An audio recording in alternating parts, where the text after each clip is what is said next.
আসসালামু আলাইকুম।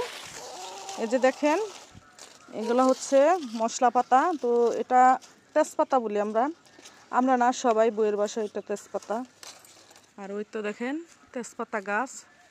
তো আজকে তেজপাতায় যে পারছি, তো প্রচণ্ড রোদ যাইতেছে। তেজপাতা এক রোদে শুকাইলে কালারটা অনেক সুন্দর থাকে। তো এই যে এখানে পাতাগুলা বটায় নিতেছি। তো আর একটু পরে পানি দিয়া ধুইয়া শুকা দিব, একবারে শুকা দেওয়া, তারপরে ঘরে ভালো করে সংরক্ষণ করে রেখে দিব খাওয়ার জন্য। তো অনেকে তেজপাতা গাছ দেখেন নাই, তাদের জন্য এই যে দেখেন, এই যে তেজপাতা গাছ এরকম হয়। আর এই তো এই যে এখানে পেরে রাখছি অনেক পাতা, যে সাইড আছে।